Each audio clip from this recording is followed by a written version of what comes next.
Okay mga kamads, mga kaibigan, pakinggan na po natin si Marco Lelat, ang number 25 sa Senado. Why do they even try? May paparinig ako sa inyo na madidisappoint kayo ng sobra. So this is from the TRICOM, and ito yung sinabi niya about sa China at sa West Philippine Sea. Pakinggan natin. Ating territory. Ito. As West Philippine Sea. Isipin po natin, Sarah. Okay. There is nothing as West Philippine Sea. Imagination lang daw yung West Philippine Sea. That is yung mga binobomba. Teka lang, lagyan natin ng kagandahan ng tugtog. Creation. Oh, biruin mo yung mga binobomba na sundalo doon. Wala daw silang totoong pinaglalaban. Hindi daw West Philippine Sea yun.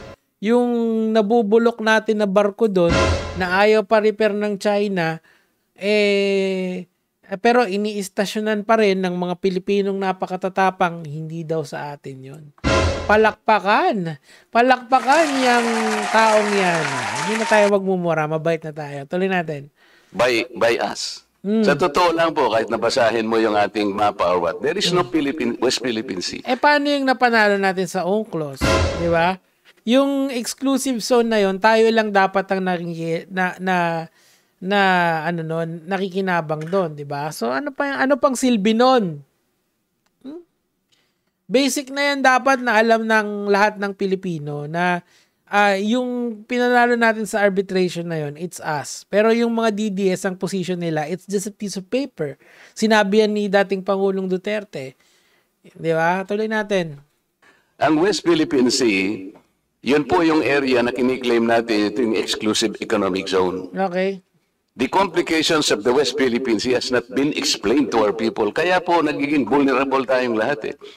Ang sinasabi nila, inoccupy daw ng China ang ating territory. Sir, sa totoo lang po, if CICC and other agencies would... Totoo naman, ano pa ba yung ginagawa ng China? O wag na doon, wag na tayong lumayo sa West Philippine Sea. Yung pag-i-encroach na lang, kunyari tama ka, yung pag-i-encroach na lang ng mga Chinese vessel sa Palawan, yun. O yun yung pag-usapan natin. Hindi ba malapit sila sa Palawan? Nakikita na. Sinasaway na nila ng Coast Guard na umalis kayo dyan. Pero anong ginagawa nila? Ini-encroach nila. Kinukupal nila tayo. O, di ba? To talagang tao na to. Talagang, kasi yan yung talking points ng mga DDS, unfortunately. Tawagin nyo na ako kung anong gusto nyong itawag sa akin. Pero alam ko na yung West Philippine Sea na yon, yung part na yon, na pwede nating, yung exclusive rights nun para essentially farmin yung resources doon. Hindi natin nagagawa. Kasi merong mga tao, yung mismong kababayan natin, yung mismong senador na tumatakbo doon, ay eto, hinaharangan niya. Galit siya doon. Dapat din nyo ginagawa yan. Nako naman to si Marco Lelat talaga. Oh. Grabe. Diba? Ang tigas eh. Saan niya kaya hinuhugot yung kapal ng mukha niya? No? Tuloy natin. Cooperate with one another to empower our people, to educate them all.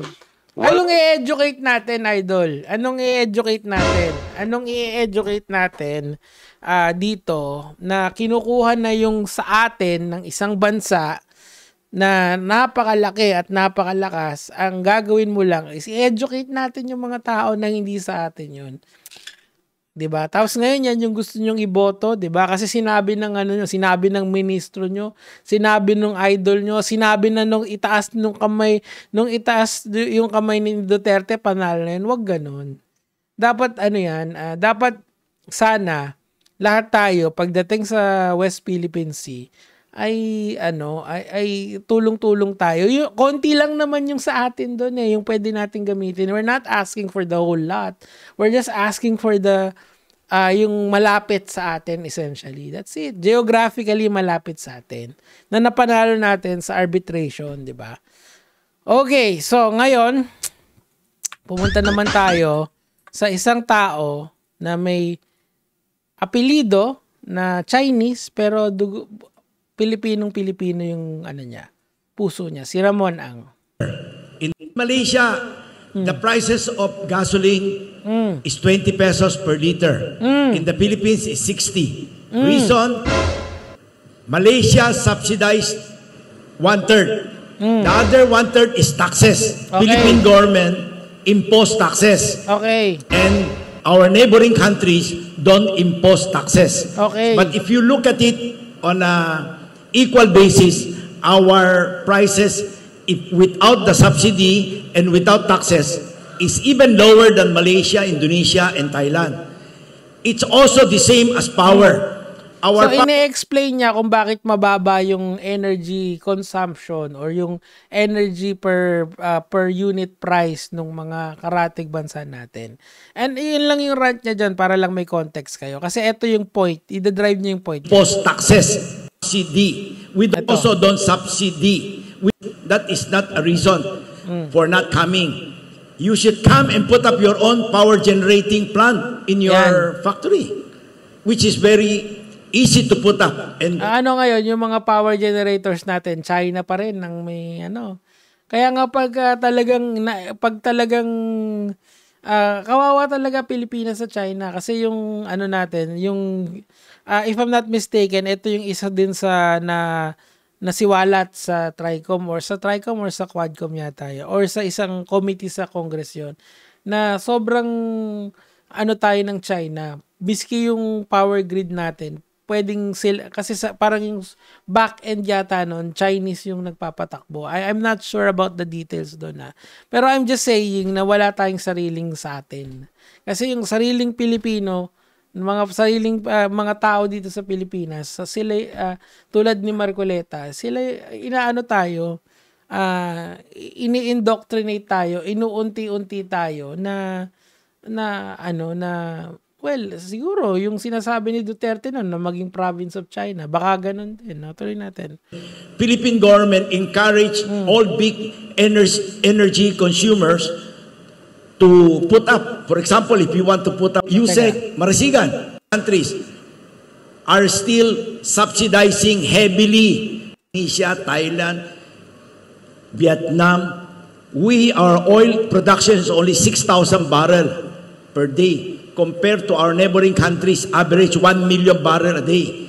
That's why they can put in subsidy. Philippines, we don't have oil, but we have a very big reserve in West Philippine Sea. That's why they are very interested on the Philippines. So let us not let go of it. We should protect our territory. See? Yan, this is not coming from me. This wisdom is coming from this man who has worked with multi-billion companies in his lifetime, saying na kaya interesado ang China doon sa resources na malapit sa bansa natin is because of that. 'Di ba?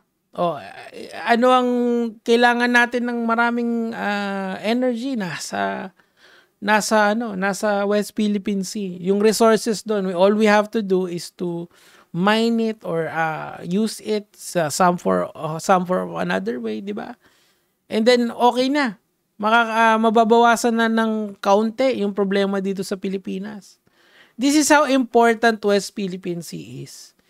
Ito yung pinaka-importanting bagay na lahat ng politikong tatakbo, dapat tayo ipaglaban yan. Sa atin dapat talaga yon. Yung part na yon, laki-laki nung ocean na yun, hindi naman natin lahat inaangkin yun. Yung pwede lang natin gamitin. Pero what has China done? China has already encroached it. Pag may supply ship, di nila nagustuhan, binabasaan nila. Ano pa yung nalaman natin sa Tricom?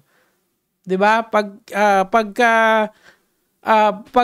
merong mga Chinese social media pages, merong mga Chinese na pages na tayo daw yung aggressor.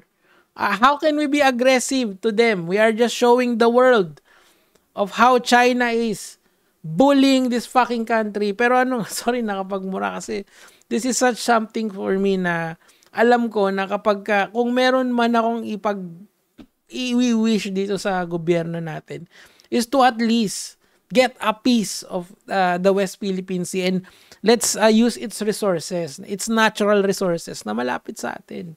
Pero anong nangyari, di ba? They have already been mining it. Magdalawin na sila ng mga military base doon. And yet we are the bullies. And yet we are the one asking for their help, di ba? Kakahiya. Anyway, kung boboto nyo si Marcoleta, good luck sa inyo. Gaya mga lods.